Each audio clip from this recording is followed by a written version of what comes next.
मजबूत किया है।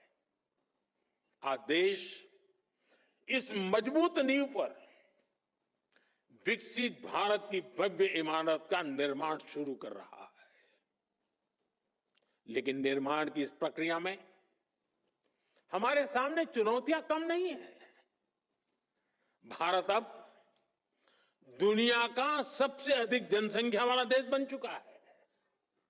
ऐसे में बेसिक सुविधाओं की सैचुरेशन हमारे लिए प्राथमिकता होनी चाहिए। आपको लास्ट माइल डिलीवरी पर हमेशा बहुत ज्यादा फोकस करते रहना है। समय के साथ देशवासियों की नीड्स और एस्पिरेशंस दोनों तेजी से बदल रही है। अब सिविल सर्विस को कंटेम्पररी चैलेंजेस के हिसाब से खुद को एडेप्ट करना होगा,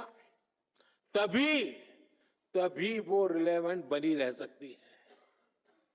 हमें खुद के लिए नई नई कसौटियां भी नित्य बनाते रहना होगा और हर कसौटी को पार करते रहना होगा। और सफलता की सबसे बड़ी कुंजी यही है कि खुद को चुनौती देते रहो। कल किया था वो संतोष के लिए नहीं था, कल जो पाया था वो चुनौती का कारण बनना चाहिए ताकि कल मैं उससे ज्यादा कर पाऊं।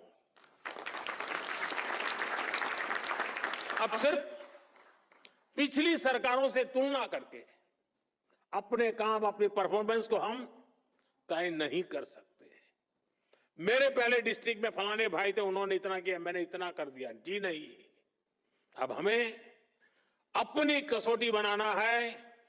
2047 के विकसित भारत के लक्ष्य से हम कितना दूर है, हम कहां तक पहुंचे हैं, वो हिसाब किताब का वक्त समाप्त हो चुका है। अब जहां है वहां से जहां जाना है वहां अभी कितनी दूरी बाकी है, उस दूरी को पाटने का मेरा रोड मैप क्या है, मेरी गति क्या है, और मैं औरों से जल्दी 2047 तक कैसे पहुंच करके सारे लक्ष्यों को प्राप्त कर लूं, यही हमारा सपना, यही हमारा मकसद, यही हमारा लक्ष्य होना चाहिए। हमें हर सेक्टर में देखना होगा कि जो लक्ष्य हमने तय किए हैं, क्या उनको पाने के लिए हमारी वर्तमान स्पीड काफी है? अगर नहीं है तो हमें उसे बढ़ाना है।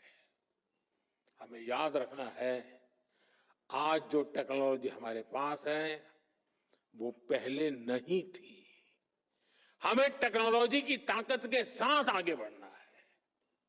10 साल में हमने 4 करोड़ गरीबों के लिए पक्के घर बनाए, लेकिन अभी 3 करोड़ नए घर बनाने का लक्ष्य हमारे सामने है।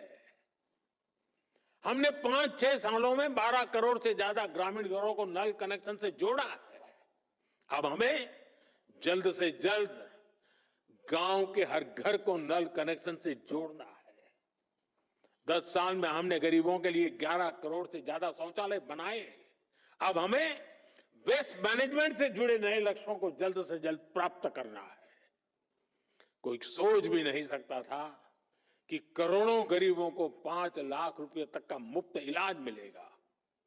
अब हमें देश की जनता में न्यूट्रिशन को लेकर नए संकल्पों को सिद्ध करना है। हमारा एक ही लक्ष्य होना चाहिए, 100% कवरेज, 100% इंपैक्ट। इसी अप्रोच ने 10 साल में 25 करोड़ लोगों को गरीबी से बाहर निकाला है। सिविल सर्वेंट्स, उसको ऐसी स्किल चाहिए जो न उन्हें सिर्फ टेक्नोलॉजी समझने में मदद करे, बल्कि उसे स्मार्ट और इंक्लूसिव गवर्नेंस के लिए इस्तेमाल भी कर सके। In the age of technology, governance is not about managing systems. It is about multiplying possibilities.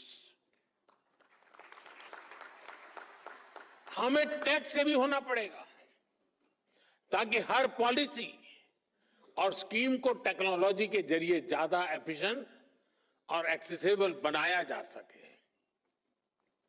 हमें डाटा ड्रिवन डिसीजन मेकिंग में एक्सपर्ट बनना होगा, जिससे पॉलिसी डिजाइनिंग और इंप्लीमेंटेशन से ज्यादा एक्यूरेट कर सके। आजकल आप देख रहे हैं कि आर्टिफिशियल इंटेलिजेंस और क्वांटम फिजिक्स कितनी तेजी से विकसित हो रही है। जल्दी ही टेक्नोलॉजी के यूज में एक नया रिवॉल्यूशन आएगा। ये उस डिजिटल और इंफॉर्मेशन एज से कहीं आगे होगा जिनसे आज जिससे परिचित है उससे भी आपको फ्यूचर की टेक्नोलॉजी रिवॉल्यूशन के लिए खुद को तैयार करना होगा। पूरी सिस्टम को तैयार करने की व्यवस्था भी विकसित करनी पड़ेगी ताकि हम नागरिकों को बेस्ट सर्विस भी दे पाए और उनके एस्पिरेशंस को भी पूरा कर सके। हमें सिविल सर्वेंट्स की क्षमता को बढ़ाना होगा ताकि हम एक फ्यूचर रेडी सिविल सर्विस तैयार कर सके।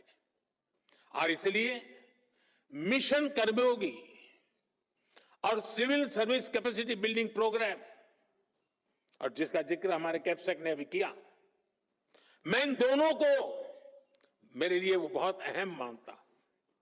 साथियों, कुछ समय पहले मैंने लाल किले से कहा था कि आज के भारत को आने वाले 1000 साल की नींव को मजबूत करना है। एक हिसाब से देखें तो 1000 साल की सहस्त्राब्दी में पहले 25 साल बीत गए हैं। ये नई शताब्दी का 25वां साल है और नए मिलेनियम यानी नई सहस्त्राब्दी का भी 25वां साल है। हम आज जिन नीतियों पर काम कर रहे हैं, जो निर्णय ले रहे हैं, वो 1000 साल का भविष्य तय करने वाले हैं। हमारे शास्त्रों में कहा गया है, यथा हि एकेन चक्रेण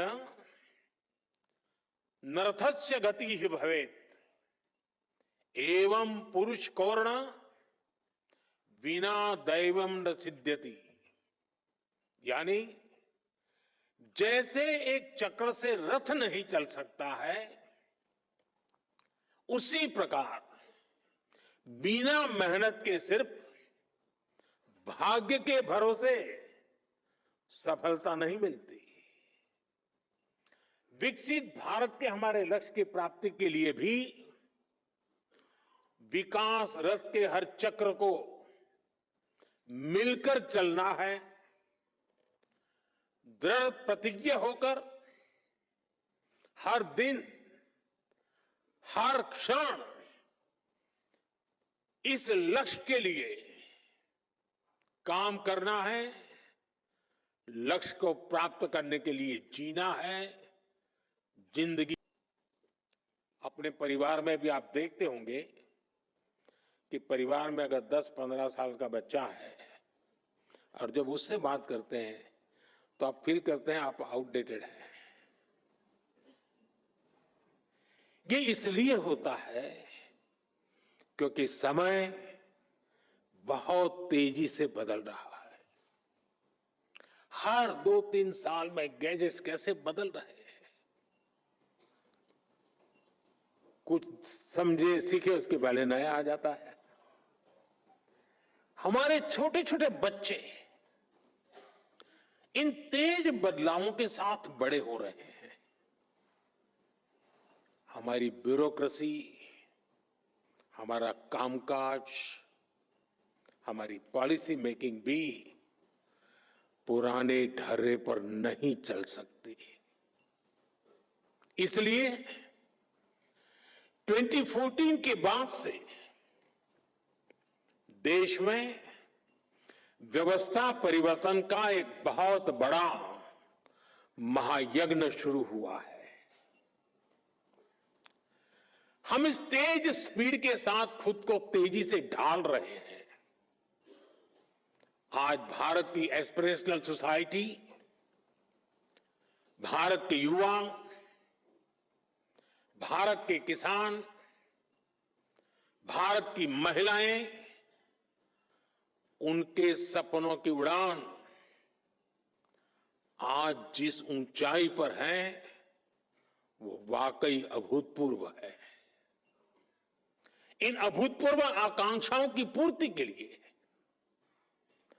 अभूतपूर्व गति भी आवश्यक है। आने वाले वर्षों में भारत कितने ही बड़े बड़े पड़ावों से गुजरेगा। एनर्जी सिक्योरिटी से जुड़े लक्ष्य, क्लीन एनर्जी से जुड़े लक्ष्य, स्पोर्ट्स से लेकर के स्पेस को लेकर, यानी ऐसे अनेक नए लक्ष्य हर सेक्टर में देश का परचम और नई ऊंचाइयों पर लहराना है। और ये जब मैं बात करता हूं तब, और देश जब सोचता है तब, हर किसी की नजर आप पर है, भरोसा आप पर है, बहुत बड़ा दायित्व आप सब मेरे साथियों पर है।